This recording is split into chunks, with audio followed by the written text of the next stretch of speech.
Welcome to all. Today we have to study about useful and harmful microbes. The PowerPoint presentation is created by Tanmay Santosh Pise, Standard 9th Division Shivneri.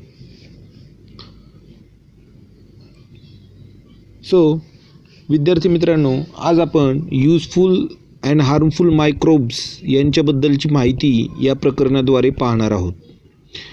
विद्यार्थी मित्रांनो, microbes याचा study आपण इयत्ता 8वीला प्रकरण क्रमांक 1 यामध्येच केलेला आहे. we have to know about the size of microbes and about the action of microbes. Today we have to study about useful microbes.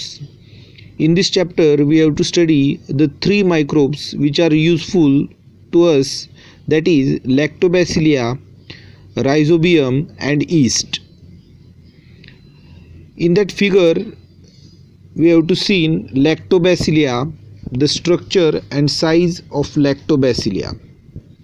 Now the information of Lactobacillia is that Lactobacillia is anaerobic bacteria, that is they can produce energy without the use of oxygen.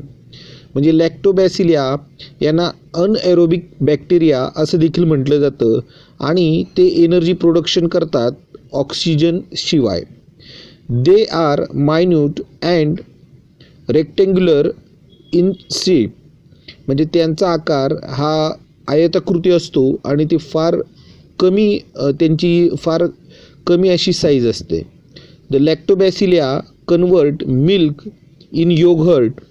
As a result pH of milk decreases. Lactobacillia मिल्कचं conversion हे योगर्टमध्ये करत असतात आणि त्यामुळं मिल्कचा जो काही pH आहे, pH व्हॅल्यू आहे, ती काय होत असते, डिक्रीज होत असते. The low pH destroy harmful microbes.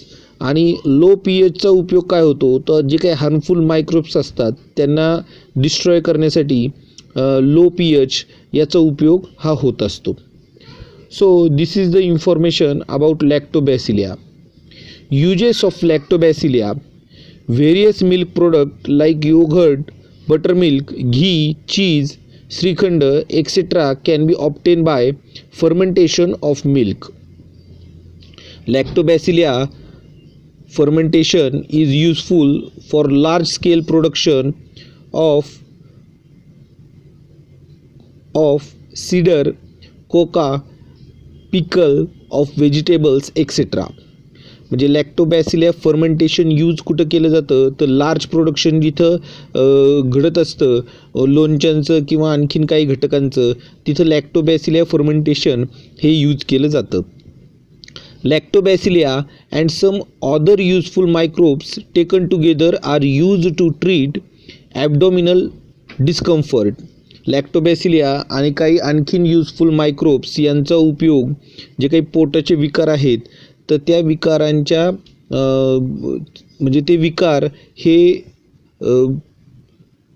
जाण्यासाठी किंवा दूर करण्यासाठी लॅक्टोबॅसिलिया हे यूज केले जातात. लिव्हेंट fodder offered to domestic cattle like cow and buffalo is a fodder with help of lactobacillia. म्हणजे डोमेस्टिक जे काही ॲनिमल्स आहेत आपले काऊज किंवा बफेलोज यांच्या खाद्यपदार्थांच्या निर्मितीमध्ये सुद्धा लॅक्टोबॅसिलिया हा यूज केला जातो.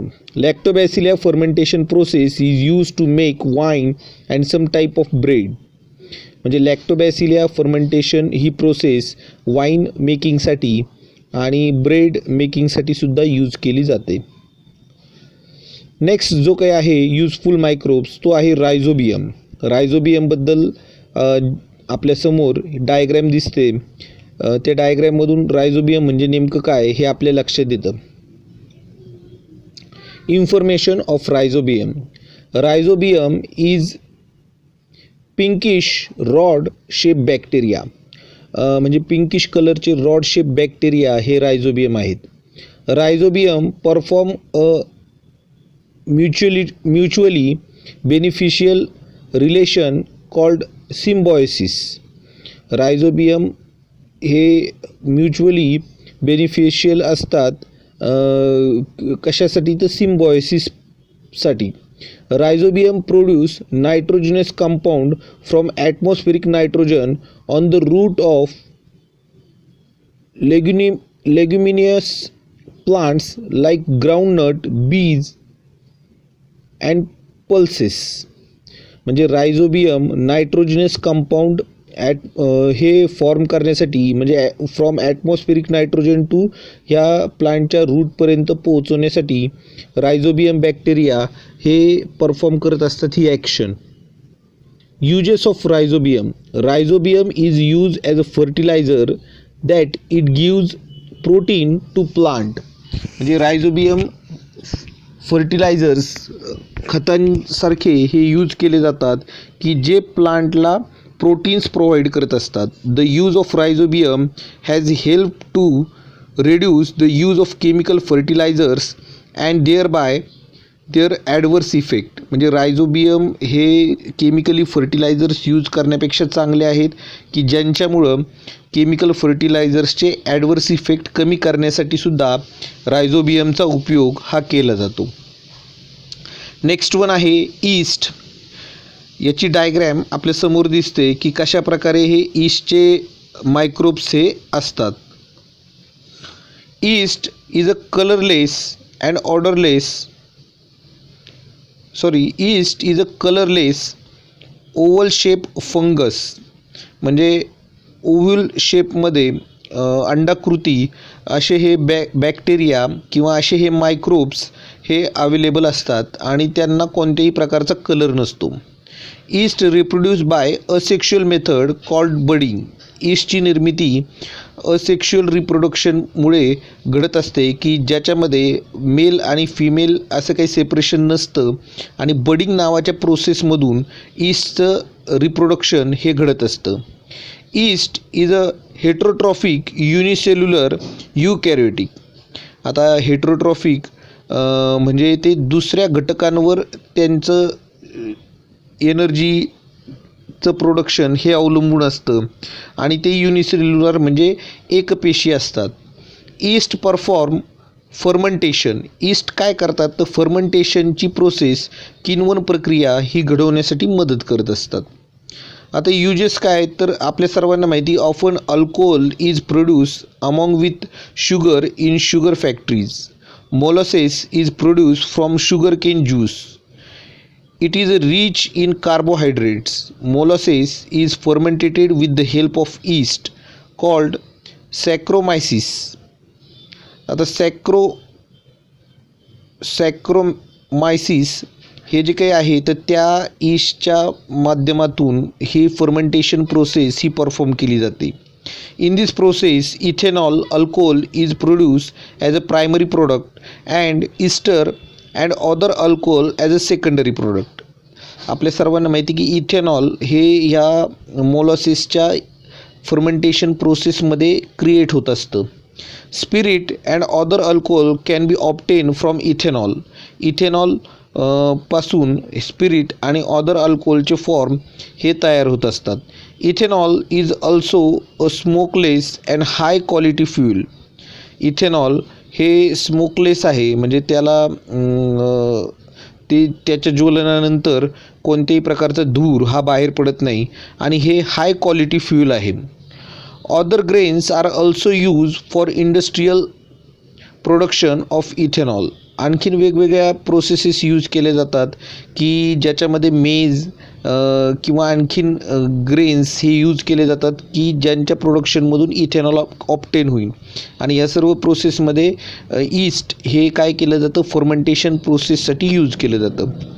Glucose and fructose the sugars present in grapes juice also fermentated with the help of yeast. की शुगर कंटेंट ज्या ज्या पदार्थांमध्ये प्रेझेंट आहेत उदाहरणार्थ द्राक्षांचा ज्यूस वगैरे की ज्याच्यामध्ये सुद्धा फर्मेंटेशन प्रोसेससाठी हा ईस्टचा उपयोग केला जातो. विच देन वाईन मेकिंगसाठी सुद्धा ईस्ट हे यूज केलं जातं की फर्मेंटेशन प्रोसेस त्या घटकांमध्ये घडवण्यासाठी. आता हे जे काही युजेस ऑफ ईस्ट आहेत त्याच्यामध्ये आणखीन बायो रेमेडिशन हे सुद्धा एक प्रकार आहे की ज्याच्यामध्ये yeast aerobic lipolytica is used to absorb the toxin released during the production of palm oil and the heavy metal and minerals related in some other industrial processes. आता ईस्ट हे आणखीन कशासाठी यूज केलं जातं तर इथं ॲरोविया लिपोलायटिका नावाचं ईस्ट आहे की जे काय करते टॉक्झिन्स जे काही प्रोडक्शनमध्ये ऑइल प्रोडक्शनमध्ये पाल्म ऑइल प्रोडक्शनमध्ये किंवा हेवी मेटल्सच्या इंडस्ट्रीमध्ये ज्यांचं प्रोडक्शन होतं ज्या घटकांचं प्रोडक्शन होतं की जे टॉक्झिक्स असतात ते ॲब्सॉर्ब करण्यासाठी सुद्धा ह्या ईस्टचा उपयोग हा केला जातो. In some other industrial processes saccharomyces cerevisiae is use for absorption of pollutant arsenic. आर्सेनिकच्या सुद्धा ॲब्सॉर्प्शनमध्ये ह्या सॅक्रोमायसिस सेरेविसिया नावाच्या ईस्टचा उपयोग केला जातो. Oil spill in ocean are clean with the help of, म्हणजे जे काही समुद्रामध्ये ऑइल कधीतरी गळती होतं किंवा तेल गळती होते तर त्याच्या क्लिनिंगसाठी सुद्धा ॲल्केनिन ओरोवॅक्स नावाचा बॅक्टेरिया की जो ॲक्च्युली ईस्ट आहे तो यूज केला जातो.